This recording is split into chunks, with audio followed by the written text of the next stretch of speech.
Hello, and welcome to another edition of Let's Chat Sales with Brendan McAdams and Andy Black. And today we're chatting about chatting and how a chat takes place. What's the difference between a chat and a sales conversation, and why having a good conversation, a good chat is so important to the sales process. If you find these conversations useful, please share it with someone that you think it might help. And don't forget to check out letschatsales.com for other episodes and to sign up for our newsletter. Thanks, and let's get started. All right, Brendan. So what should we chat about today? I think we should chat about chatting. Why not chatting about like the strategy behind having a conversation as opposed to making it a serious sales call? Yeah. This is the thing for you, right? This is your big, you talk about this a lot. I do. And yeah, I'll talk about how I approach it. And I'm really interested in how like an enterprise sales guy like yourself also thinks that chatting to people is good. I actually thought you might have thought it was a bit too casual. Maybe it should be more formal or something. In that guy, Blaise Brosnan, years ago, on one of his courses, and he'd said something about when you're starting your business, spend your money on diesel and coffee. Yes. And I was like, oh my goodness, that's exactly what I've been doing. What he meant by that was get out and meet people and go for a coffee. Yes. When you go for a coffee, you're not going to be pitching or anything. You can just picture two people just having a chat. That's all you're doing is having a chat. And when he said diesel, he meant you go out to meet them, not necessarily at their office or their business. And we'd chat, and the chat would often be the guts of an hour. And we just chat business. Well, actually, we wouldn't chat business first. It'd be like, however we've met, we'd chat about whatever that is. And then we'd chat a bit of business. I'd often say, so how's business going? And let them talk. Once you talk to a business owner and you're genuinely interested, say, oh, how's business going? They kind of unleash because nobody really asks them. Nobody really cares. And I just enjoy it. And to me, I always think I'd just like to make friends, build relationships, and then create win-wins. And by making friends, they get to know you, and you maybe find out how you could help them. And how I might be able to help somebody is like literally pointing off to somebody else that I might know who can help them rather than whatever it is I do. But I enjoy just chatting to people. I'll often, if I'm in emails or messenger conversation with somebody, and it looks like I could possibly help them, then I'll often just say, oh, look into my calendar, and we can have a quick Zoom call. It used to be Skype. Now everybody seems to have gone to Zoom. Yeah. So I will often take it to Zoom fairly quick, and I just like having a chat with people. There's something about it that if it's a chat, you're going to end up finding out more things in a kind of a serendipitous way, in a kind of a nonlinear way that I find can sustain the conversation in a way that when you're a salesperson selling and talking with a goal in mind, it tends to narrow the conversation, and I think you don't learn as much. Yeah, that's interesting. I thought. Yeah. So I think trying to think about this sort of the kind of fundamentals of having a chat, like what makes for a good chat. And one is, it's often best if it's not about you, it's got to be about them. And that is, if you're not worried about talking about yourself, if you're making the conversation in some way about them, or allowing them to make the conversation about them, it's much more likely that the conversation is going to go well. Yeah. It's going to be more educational, more informative for you. You want to understand business from their perspective because you already know your perspective by and large. And so you're not going to learn a lot when you're talking. You're going to be learning a lot more when they're talking. And I think ultimately this is kind of where it comes down to, is I think you have to fuel a sense of curiosity about your customer, about their business, about what they're trying to do. And if you're genuinely curious in a kind of in a almost wondrous way, people love that because they like to educate. They like to feel smart. They like to be able to tell you what's going on with their business. And so if you can convey a genuine sense of curiosity, that intrigues people, engages them. Yeah, actually, it's one of my philosophies is I believe everybody's got some topic or subject that if they get onto it and start talking about it, they will just open up Yes. There'll be energy and their eyes will light up, and it'll be whatever it is. It could be like some sport they do or something about the Yeah. kids or Yeah. something they did in the past. And so I'm always just trying to find what is it that this person is really, really into. Yeah. And I just find everybody fascinating because of that. It's like, oh, I wonder what this is. Same as you've talked about going into a sales conversation previously, that you wonder how it's going to go. Yeah. I'm wondering, I wonder what it is that they're going to actually, open up about or get really excited about. And I think also if you go in having a chat and, like you say, ask questions and get them to elaborate on what they're talking about, then they enjoy it more. It's more enjoyable for them. They don't feel like they're under pressure. Right. Somebody's going to try and sell them something. And I've got a friend, and he was a pharmaceutical sales rep for 20 years.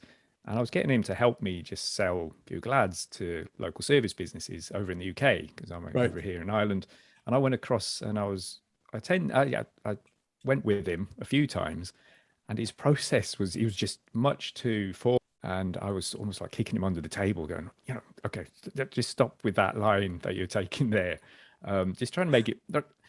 I'd get them talking, and they'd be saying, "Oh yeah, we went up to Edinburgh. That this couple of owners of a hotel or something, and oh yes, we went up to Edinburgh last weekend. It was great, and it was just really starting to relax and open up and whatnot." And it's like my friend almost felt we were going off topic, and he brought us back on topic to talk about, oh well, the Google ads, and I'd be like trying to keep let's just talk. Yeah. Get to know these people, find out what their main issues are. I just wanted to get them talking and get to know them. And he kept bringing it back to his formal sales process. But later on, a few months later, I think, he rang me and said, oh, I get it, Andy. My goodness, I get what you mean by having a chat. I am loving having chats with people now. So he was just out and about having coffee with people and really enjoying it. And he went from having a salesman's hat on, I think, maybe he'd come from an environment where he had to hit quotas, etc., and he was just under more pressure. It just all the pressure had come off him, and he was actually enjoying chatting to people. I think there's this sales industry kind of compunction to have like a formal process, because if you don't, it doesn't seem like there's a process at all with sales. But so much of sales is about just creating a level of trust, level of connection. These are kind of almost cliche. They're so repeated, but it's true. And that is, if you can have just a chat, a ranging conversation, what ends up happening is people start to trust you because they feel like, oh, this is a normal person. We're just having a normal conversation. They will inevitably get to the point. If you're not the one that's forcing the customer or the prospect to your agenda, it's so much more relaxing. It's so much more authentic and organic a conversation. Yeah, and I think those are critically important to establish if you want to be successful at selling, because ultimately you have to make the customer comfortable that they want to buy. It's much more important to get them to feel comfortable to buy as opposed to trying to sell them something. Yeah, it reminds me of that line. What is it? People like to buy, they don't like to be sold to. And that thing is like you asked about enterprise, and the thing about enterprise sales is it's not one conversation, right? It's a long, arduous process. Oftentimes it could take months or years to close a big relationship, a big deal, and get something started.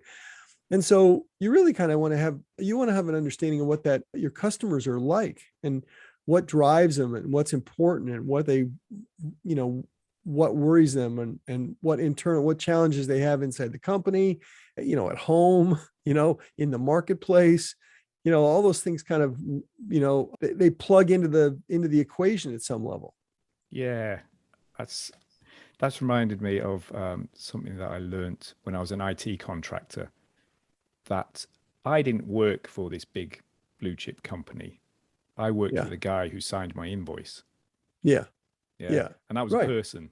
And I had to make them look good, be able to sleep well at night, all those kind of things. Yeah. And so I wasn't working for a company. Well, I was obviously, but I was working for that person, and I made it my mission to make them hit their targets or goals or whatever So Yeah. they kept signing my timesheet Right. and my invoice. And there's that line that everybody keeps trotting out: people buy from people. Right. And but they always say it in the way of like, you have to be a person. People buy from people, so don't be a company. Don't represent the company. Be a person, so that they Right. can buy from you, which is still inward looking. It's like it's all Yeah. about me. Yeah. Whereas if you think about it, it's like people buy from people. Yeah. People buy from people. So it's not that buyer in that company. It's not the company who's going to buy from you. It's that buyer who's going to buy. Yeah. Yeah. Yeah. So everybody has it. People buy from people, and they always emphasize the second one as in I must be more of a person and authentic and all this kind of stuff. And they still forgetting that actually you've got to treat the person in front of you as a person. So much of what I think about sales has to do with time.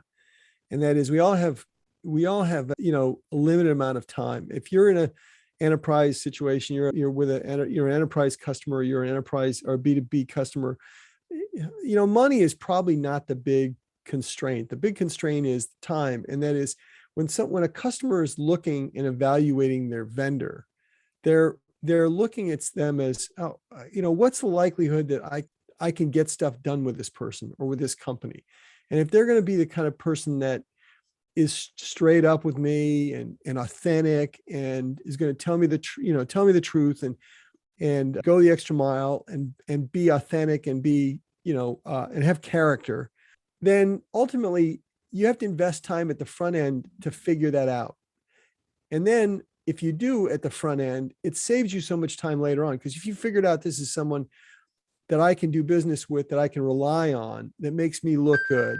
So I think when you have these initial chats, it's a way for someone to figure out, if you even just subconsciously, oh, I'm figuring out whether this is someone I can do business with, I can work with. Yeah, I think I've said to you in the past actually about one of your projects, or what might be one of mine, is would you go for a coffee with them? Is that somebody you'd want to go for a coffee with? Yeah, if right. you're going to get into a project with somebody, you're going to spend a lot of time with them. Is it somebody you'd enjoy going for a coffee with and just having a chat? Yeah. So doing that first up is going to tell you that, isn't it? Yeah. If you're buying from somebody in an enterprise situation, you're probably spending a fair amount of time with them. You probably have you're going to have a bunch of conversations.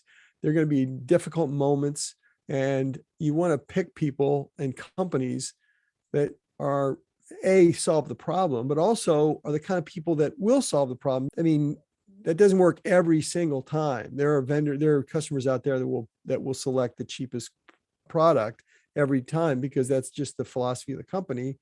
And then you have a decision to make whether or not you want to work with them. That's the kind of customer you want to have. But most of the time it's, price is not the constraint.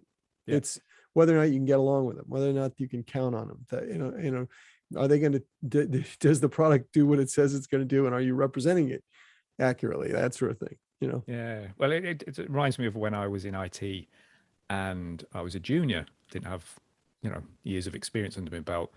And I would get positions, I would get offered jobs, and, that's how I progressed. And in the interviews, they could tell, and they knew that I didn't have a lot of experience, but I pushed the fact that I was a problem solver, that I could fix things. And they might ask something, I'll tell them a story of how I fixed something similar, not that thing exactly. Or they might ask, have you ever used XYZ software to do the backups of the databases? And I'll be like, oh my goodness, do you have that software here? Oh, I've been wanting to learn that.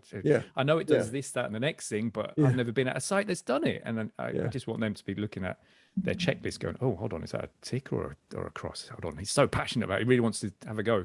And I know in the back of my head, I want to be the sort of person they'd want in their team, who'd be fun and engaging and enthusiastic and be fun on a night out or whatever. Do they want this person in a team? Because afterwards, when everyone's gone, they'd be like, well, that guy was really really good, but goodness me, I don't think I could work with him.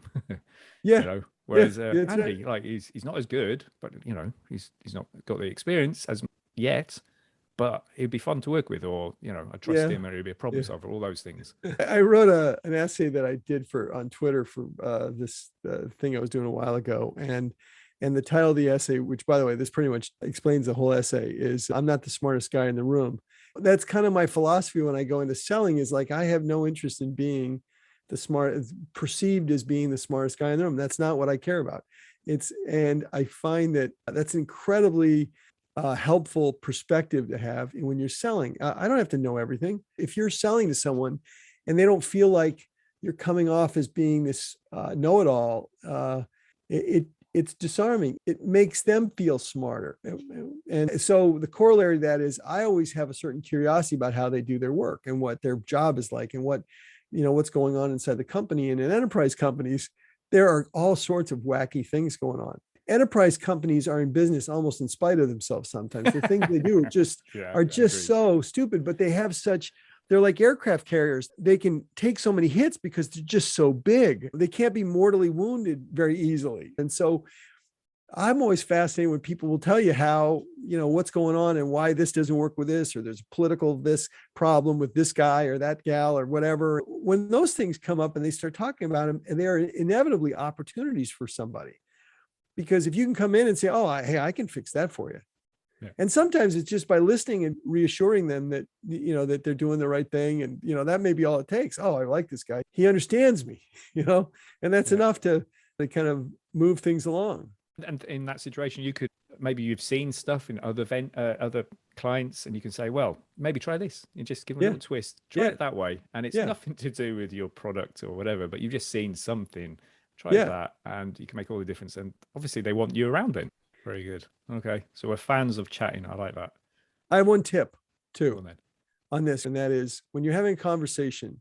I learned this like a long time ago, and that is pause. Don't answer right away.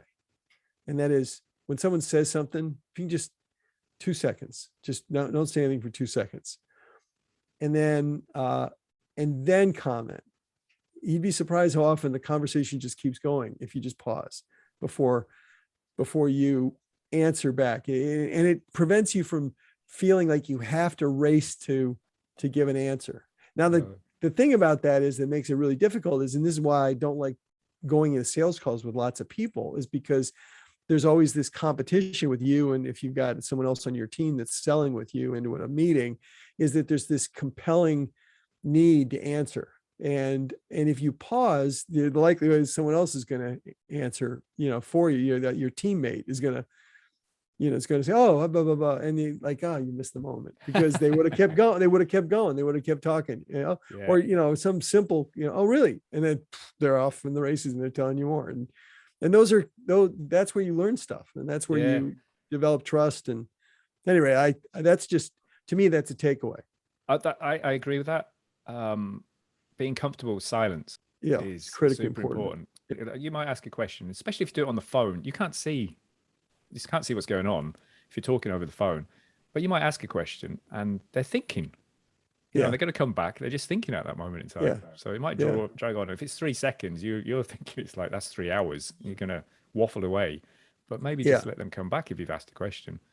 Actually, my friend, he did do something he did lots of things that I learned when he was chatting to these prospects, and one of them, he'd be chatting, and then he'd go, "Is it all right if I take notes?" And I thought it was brilliant because I would often just get the book out and start taking notes, but he'd just say, "Oh, is it all right if I take notes?" And he just made it a point that, so they'd notice that he's going to get his little book out and make notes, but this is so important. This stuff now that you're talking about is so important. I want to make notes of it. And you can see them so he made a note of the fact that he's going to take notes, and I got permission. And I just thought it was just nicely done the way he just did it. Yeah. It wasn't a trick or anything. It was being polite and everything, but I just thought it came across quite. My variation on that is I don't so much ask because I'm just assuming that I'm going to take notes because I always carry a notebook with me and I'm writing stuff down, but I write stuff down. I may ask them to repeat it. Again, this goes back to I don't feel like I have to be the smartest guy in the room. And that is, I don't have any qualms about saying, I didn't understand that. Every now and then you'll get someone who just they're impatient about this sort of stuff. And the higher you go up in an organization, sometimes with executives, you may run into that. But most of the time, people are very happy to educate you on something because they know it. So they know it well. It's in their wheelhouse.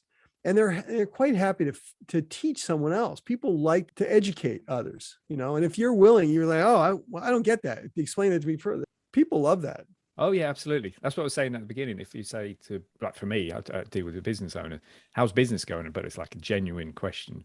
Yeah. And I'm actually going to be all ears Yeah. They love that as well. It's like, oh wow, I'm Oh getting yeah. to rant and rave and complain about all my things Yeah. that are going wrong, Yeah. or my little things that are going right, and Yeah. somebody's going to listen. This is amazing. Yeah. Another tip for me is I've customers where you get to know them a little while. So it's not the first chat or the second, but I find that it's oftentimes helpful to kind of read the room and figure out when you're having a conversation with them, like, they want to talk business or they want to visit. Because if you schedule time with them, I almost never book an hour anymore. It's always like a 30-minute call. Like if it's something really important and there's a presentation, okay, maybe an hour. But generally I book like 30 minutes and I try and figure out, is it a visit at the beginning? They want to just see how you're doing. They want to chat about stuff that I just got back from vacation. They want to talk about it, or do they want to dive in? And this is like one of those things where you kind of have to develop that sense. But most of the time I find that don't start with business, don't jump right into it, or you jump into it by saying, hey, I know we have to talk about the proposal. I know we have to talk about this, but before we get into that, how's everything? Is everything else okay? I mean, what's going on? What have you been up to this week? Or what have you been up to last week? Or, oh man, I just got back from a trip. And Yeah, that's nice. Yeah, I'll often say it's a 30-minute call. I almost have to ask, is like, so what time have you got there? Like, what time is it where you're at? Because I don't know all the time zones. And they'll tell me, and then I'll say, look, are you okay for the 30-minute chat?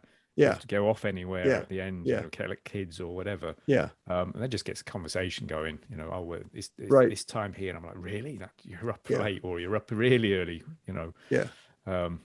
There we go. Yeah. I really try. If it's 30 minutes, I try, and I want to make sure that I'm not the one dragging out the call. Like I want to make sure that if I can get it done in 20 minutes and feel like it's a chat, like it's a conversation, but we get whatever needs to get done in that time frame, and I can do it in 20 minutes and give them back 10 minutes. That's a win. All right. I must get better at this. Mine are always an hour. There we go. All right, Brendan. I think that's brilliant. Yeah, very good. Okay. Well, thank you for listening, and I hope you found this useful. And if you did, please share it with people who might benefit from this particular chat about chatting. And don't forget, again, to check out letschatsales.com, where we list all our other episodes and other materials, and to sign up for our newsletter. So thanks.